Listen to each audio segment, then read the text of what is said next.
Dje në Kosovë u shënua 18 vjetori pavarësisë së Republikës së Kosovës. Me 17 shkurt 2008, duke ndjerë rrahjet e zemrat e stërgjyshërve tanë, shpallëm Kosovën shtetë e pavarur dhe sovrane demokratik. Dëshiroj që sot nga kjo sallë të përcjell urimet më të përzemërta të gjithë qytetarëve të Republikës së Kosovës për këtë festë madhështore. Të nderuar gjyqtarë, për gati 3 vite në këtë sallë gjyqi, ju i keni dëgjuar akuzat e prokurorisë dhe argumentet e mbrojtjes.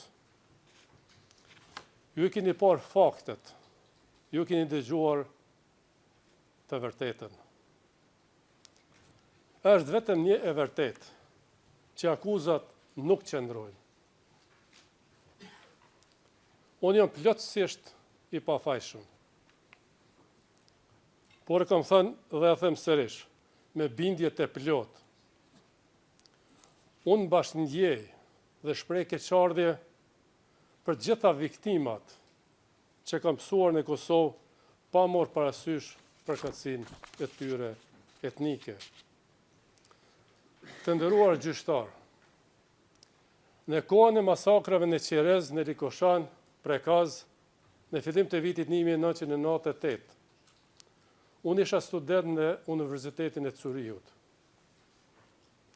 Unë nuk po bëja plane si ta merja kontrollin e Kosovë.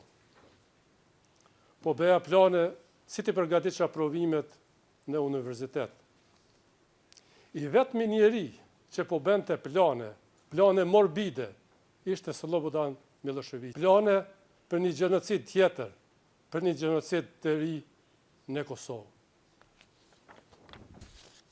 Prandaj, si shumë qytetarë të tjerë kosovar, edhe unë, me heret, u detyrova të lëshoj Kosovën.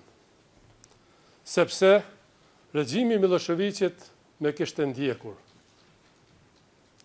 Ai me kishte dënuar në mungesë, me akuzën se kisha shkelur ligjet e tij diskriminuese.